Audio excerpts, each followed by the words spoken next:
Good morning, or actually good afternoon, everybody.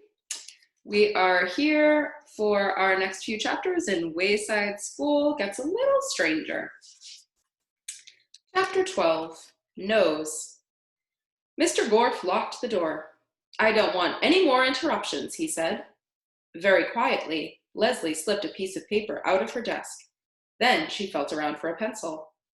Mr. Gorf returned to the teacher's desk. He opened the top drawer and took out the class list. It had the names of all the children in the class, their parents' names, and their parents' home and work phone numbers. "Let's play a game," he said, speaking on his own normal French donkey with a sore throat voice. "The name of the game is Who Am I Now?" Leslie found a pencil. She held the piece of paper on her lap, where Mr. Gorf couldn't see it, and wrote "Help" in big letters. She had to get it to Louis, the art teacher. Mr. Gorf touched the tip of his nose. "Who am I now?" he asked. It was a girl's voice, soft and warm, with just a little bit of a giggle in it. Everyone looked at Rondi. "Rondi," said Mr. Gorf. He opened his briefcase and removed a portable phone. He dialed Rondi's home number. "Hello, Mommy," Mr. Gorf said into the phone, using Rondi's voice. "No, nothing's wrong. I just called to say I hate you. You're the worst mommy in the whole world. You're ugly and you smell bad. It's not fair. Out of all of the mommies in the world, I got stuck with you." He hung up the phone. Rondi sat crying in her chair. Mr. Gorf touched his nose. "Isn't this a good game?" he asked, sounding very much like a sick French donkey. "Rondi is crying, and at home her mother is crying too." He laughed. "Too bad you won't ever be able to tell her you're sorry, Rondi." Leslie carefully folded the piece of paper into a paper airplane. There was one open window next to Sherry's desk. Mr. Gorf touched his nose. "Who am I now?" he asked. Everyone tried not to look at Joe. Mr. Gorf called Joe's mother at work. "Hello, Mommy," he said. "I hate you. I wish you'd go away forever. Then maybe Daddy will marry somebody good this time." Leslie knew she'd only have one chance. It would take a perfect throw. She tossed the paper airplane toward the window. Mr. Gorf saw it. "Hey!" he shouted. The airplane sailed closer, but then at the last second it made a sudden turn, hit the wall, and landed on the floor. Mr. Gorf laughed. He picked up the airplane and unfolded it. "Help," he sneered. "No one can help you now. You took my mommy away from me, and I'm going to take your mommies away from you." He touched his nose. "Who am I now?" he asked. It was Leslie's voice. He started to dial her home phone number, but it was interrupted by a knock at the door. "Oh, Mr. Gorf," sang Miss Mush. "Bless me." "Yes," said Mr. Gorf, still in Leslie's voice. He touched his nose and cleared his throat. "I mean, yes." This time he sounded like a donkey with tonsillitis. He touched his nose again. "Yes?" he asked in the pleasant voice he took from the Scottish gentleman. "It's me again," said Miss Mush. Miss Mush's voice was like two boots sloshing through mud. "I baked you a pie, Mr. Gorf, to welcome you to Wayside School." Mr. Gorf sighed. "You are very kind, Miss Mush," he said. "But we are all quite busy at the moment. Perhaps another—" "It's best to eat it while it's still warm," said Miss Mush. "You probably don't get fresh pies very often, being a bachelor and all." "I really hate to disturb the class," said Mr. Gorf. "I'll tell you what, I'll just come outside for a moment and you can hand it to me." He glared at the class, daring them to move. Then he opened the door. "I hope you like pepper pie," said Miss Mush. She smashed it in his face. Mr. Gorf turned around. His face was covered with a thick pepper cream. He sneezed. Calvin laughed. "Hey, my voice is back," said Calvin. "Wait a second. This isn't my voice. I sound like Beebe." Mr. Gorf sneezed again. "I can talk," shouted Jenny. "But who am I?" Mr. Gorf sneezed. "You're Mauricia," said Jason. Jason sounded like the gentleman from Scotland. Mr. Gorf kept sneezing. "Who might I be, Sonny?" Paul cackled. He sounded like somebody's grandmother. Todd barked. "Achoo!" Mr. Gorf sneezed so hard his nose flew off his face. He screamed like a donkey, then ran noseless out of the room. Oh, gross, said Jason. Now I sound like Allison. Bibi said something in Italian. Nobody panic, said Miss Mush. Your voices are bouncing around, trying to find where they belong. It might take a while, but soon you will be back to normal. How do you know? Asked Leslie, although she sounded like Paul. And how do you know to smash a pepper pie in Mr. Gorp's face? I wasn't exactly sure, explained Miss Mush. But when I came up the first time, I heard Kathy say, have a nice day. So either Kathy had decided to be nice to me, or Mr. Gorf was a mean teacher who sucked children's voices up his nose. She shrugged. I didn't think Kathy would be nice. Maybe if you learn to brush your teeth, muttered Kathy. Mr. Gorf's nose lay on the floor. Miss Mush picked it up and put it in her apron pocket. It will go good in spaghetti sauce, she said. Soon all the children had their real voices back. Rondi and Joe called their mothers on Mr. Gorf's portable phone and told them they loved them. While far away, in a small village in Scotland, a man who hadn't spoken for 20 years turned to his wife and said, Top of the morning to you, Tilly. Chapter 13, The New Teacher. The new teacher entered the classroom carrying a big blue notebook stuffed with papers. She had white hair and wore glasses. She was a lot older than anyone else in the class. She took a big breath. My, it's tiring walking up all those stairs, isn't it? She said. Nobody said anything. They just stared at her. She set her notebook on the teacher's desk. My name is Mrs. Drazzle, she said, and I'm not from Brazil. She smiled at her little joke. Nobody else smiled. After Mrs. Gorf and Mr. Gorf, they didn't trust teachers.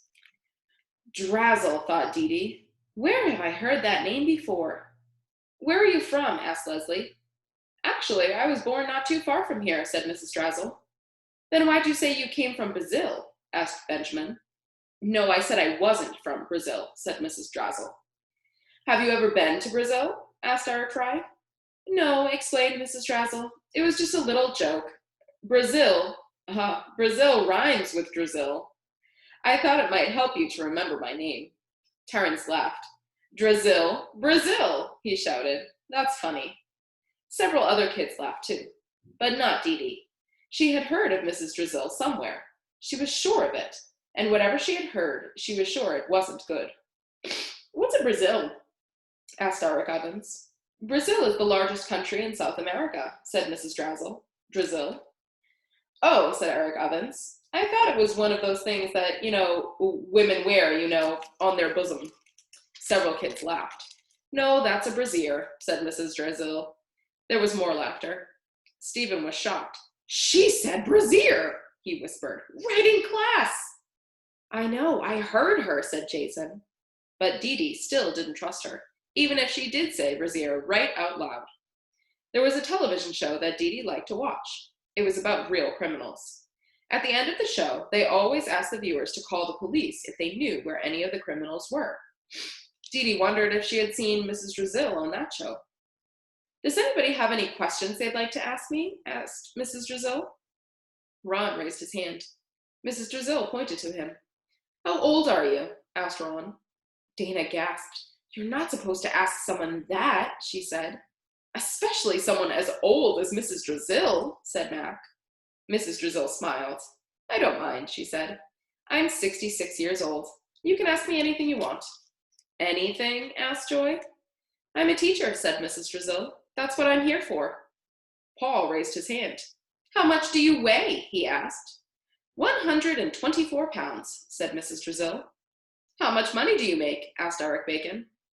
I'm a substitute teacher, explained Mrs. Drizzle, so I only make money on days that I teach. Then I make $51.18 a day. What a rip-off, said Jenny. You should make at least 200. That would be nice, said Mrs. Drizzle, but I'm a teacher because I love to teach. I love to see young children learn. Joy raised her hand. How many men have you kissed in your whole life? Mrs. Drizzle thought for a moment as she appeared to be counting on her fingers. 31, she said. Everyone gasped. Dee Dee raised her hand. Yes, Mrs. Drizzle smiled at her. The girl in the pretty flowered t-shirt. Have you ever been in jail? Asked Dee Dee. No, said Mrs. Drizzle. Are the police after you? No, said Mrs. Drizzle. Dee Dee still didn't trust her. Okay, said Mrs. Drizzle. Before we get started, I want to say one more thing. I enjoy teaching so much that sometimes I get a little carried away. I talk too much. So if I start to get boring, will somebody please raise your hand and tell me? For real? Asked Todd. You want us to tell you to stop talking? And we won't get in trouble? Asked Phoebe. No, of course not, said Mrs. Drizzle. You'll be helping me and the rest of your class. You're not going to learn anything if you're bored. Cool, said Terence. Oh, I suppose when I first started teaching, I used to be a little more strict, said Mrs. Drizzle. I even worried about things like whether my students had clean fingernails or if their shirts were tucked in, she laughed. But times have changed. I've changed. Besides, the kids were a lot worse back then. At least, some of them. For just a second, her sweet face turned sour as she looked at her notebook on her desk. Then she smiled again. I believe teaching requires mutual cooperation. I will cooperate with you, and you need to cooperate with me. If we work together, we will have a very enjoyable learning experience. Her face turned sour again. But if you cross me, you will be very, very sorry. She ran her fingers over her blue notebook. Oh, maybe not today, maybe not tomorrow, but someday I will get you. You can run, but you can't hide. She smiled. Okay, let's get started. Chapter 14. A light bulb, a pencil sharpener, a coffee pot, and a sack of potatoes. Galileo was a great scientist, said Mrs. Drizzle. He was born in Italy in 1564 and died in 1642. He was the first person to use a telescope to study the stars, and he also helped figure out the laws of gravity. Oh, I know about gravity, said Joe. Mrs. Jules pushed a computer out the window. It fell a lot faster than a pencil. I don't think so, said Mrs. Drizzle. Galileo proved that all objects fall at the same speed. He conducted a very famous experiment. He dropped lots of different objects off the Leaning Tower of Pisa. The Leaning Tower of Pisa is in Italy. It was built in... Todd raised his hand. You're getting a little boring, he said. Oh my goodness, am I? Asked Mrs. Drizzle. Rondi, Leslie, Paul, and Calvin nodded their heads. I'm sorry, said Mrs. Drizzle. She thought a moment. I know, she exclaimed. Let's do the experiment here. The children cheered. They loved experiments. Mrs. Drizzle rubbed her hands together. Let's see. We'll need a coffee pot, a pencil sharpener, a light bulb, and, she thought a moment, we need something heavy. An elephant is heavy, said Benjamin. There are no elephants in Wayside School, said Mrs. Drizzle. Everyone laughed. How about a sack of potatoes, asked Ron. I bet Miss Mush has one. Go see, said Mrs. Drizzle. There's a coffee pot down in the office, said Stephen. Go get it, said Mrs. Drizzle. If I had a screwdriver, I could get the pencil sharpener off the wall, said Eric Fry. I've got a screwdriver, said Jenny. Can we use a fluorescent light bulb? Asked Phoebe. She looked up at the ceiling. I guess so, said Mrs. Drizzle. How do I get it? Asked Phoebe. You're the scientist, said Mrs. Drizzle. You figure it out. Phoebe put her chair on top of her desk and stood on it. Still, she couldn't reach the ceiling. Hey, Benjamin, let me have your chair. She put Benjamin's chair on top of hers, but she still wasn't tall enough. Calvin dumped the wastepaper basket onto the floor. Try this, he said. Phoebe turned the trash can upside down and put it on top of Benjamin's chair.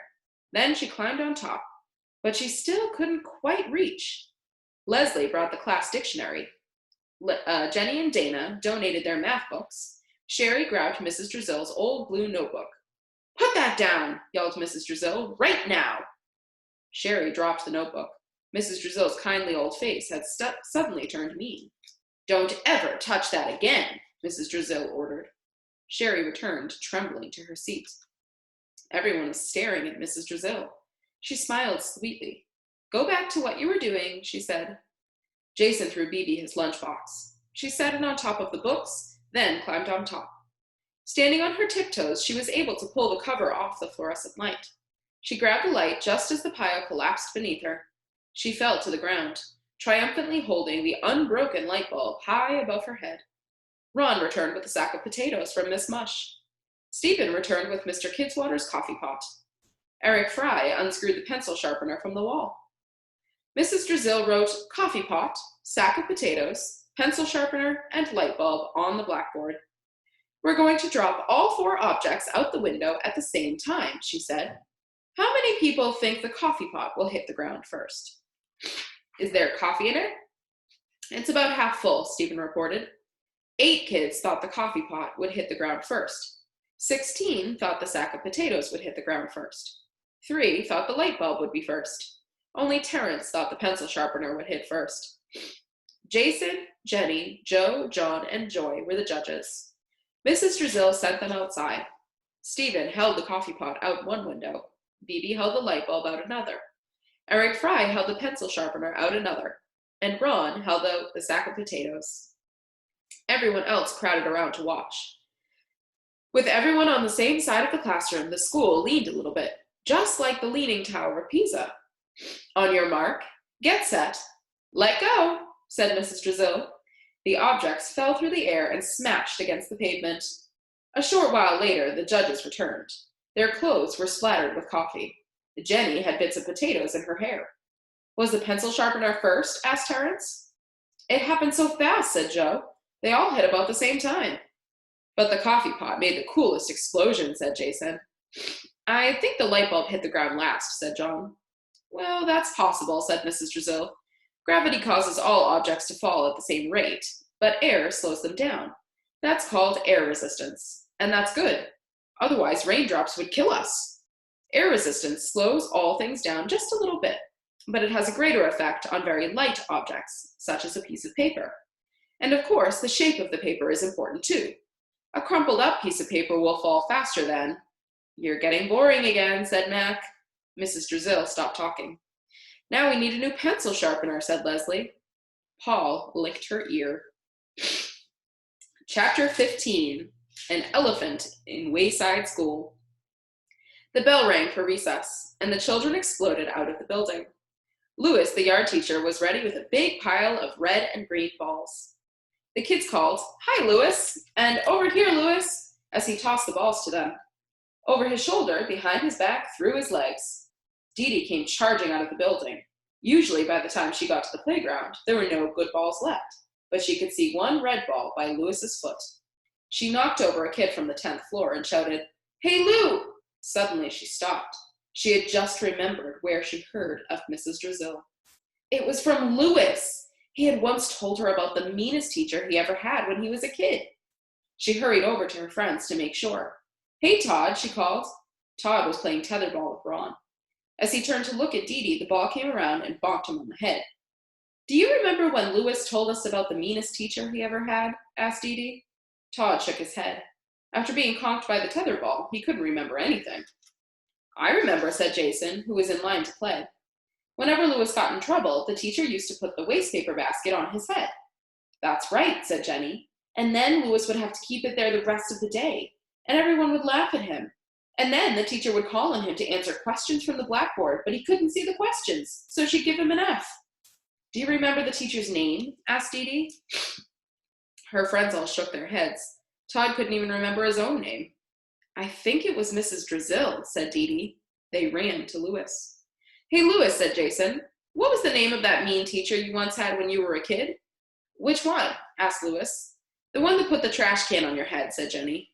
Louis shuddered just thinking about her. Mrs. Drizzle," he whispered. The kids looked at each other. "What color hair did she have?" asked Jason. "Brown," said Louis. "Why?" "We have a substitute teacher," explained Dee Dee. "She's real nice." "Good," said Louis. "Her name is Mrs. Drizzle," said Dee Dee. "Whoa, I'm getting out of here," said Louis. He started to run, but the kids grabbed him. "It's okay," said Jenny. "It can't be the same teacher. Our teacher is nice." "And her hair isn't brown," said Jason. "It's white." Louis relaxed a little bit. "You want to come up and meet her?" asked Dee Dee. "No way," said Louis. "Oh, you're so silly, Louis," said Dee Dee. "She's not the same teacher. And besides, you're a teacher now, too." "Oh, yeah, I forgot," said Louis. "Come on, Louis," said Dee Dee. She held his hand and led him up the stairs. They entered the classroom. Mrs. Drizzle was putting some of the children's work on the bulletin board. Mrs. Drizzle, said Dee Dee, we brought our yard teacher up to meet you. It's very nice to meet you, said Mrs. Drizzle as she pinned up Joe's arithmetic test. Exercise is so important for young minds and bodies. She turned around. Lewis's face paled. Well, it was nice to meet you, he said very quickly. I've got to go. Bye. Stay right where you are, Lewis, ordered Mrs. Drizzle. He froze. Mrs. Drizzle slowly walked to her desk. She picked up the old blue notebook. The notebook, whispered Lewis. Mrs. Drizzle opened it and flipped through the pages. Here we are, she said. She removed a piece of paper and handed it to Lewis. Is this your homework? She asked. Lewis looked at it. You were supposed to copy it over, weren't you? Asked Mrs. Drizzle. That was over 15 years ago, said Lewis. I don't remember. I do, said Mrs. Drizzle. Oh, now I remember, said Lewis. I was going to copy it over, but then my pencil point broke, so I went to sharpen it, but the pencil sharpener fell on my foot, so I had to go to the hospital. I don't want any of your famous excuses, Lewis, said Mrs. Drizzle. I just want the homework. You may share Dee Dee's desk. Lewis sat next to Dee Dee. And remember, Lewis, said Mrs. Drizzle, I know your tricks. Dee Dee watched Lewis struggle with his homework. Sorry, Lewis, she said. Don't be sorry, said Mrs. Drizzle. It's for his own good, and I expect neatness, Lewis, or else you'll have to do it again. He frowned. Mrs. Drizzle stood over him and watched him work. Your fingernails are filthy, she said. I'm the yard teacher. Lewis tried to explain. I spend a lot of time outside in the grass and dirt and stuff. I don't want excuses, said Mrs. Drizzle. I want clean fingernails. And while you're at it, shave off that mustache. It looks like a hairy caterpillar crawling across your face. Not my mustache, said Lewis. Unless you want me to rip it off you, said Mrs. Drizzle. Dee Dee felt terrible. I can't believe Mrs. Drizzle still remembers you after all this time, she said. An elephant never forgets, muttered Lewis. I heard that, said Mrs. Drizzle. She put the wastepaper basket on Lewis's head. And that is where we will stop for today. We'll be back tomorrow for the next few chapters. I hope you have a great afternoon.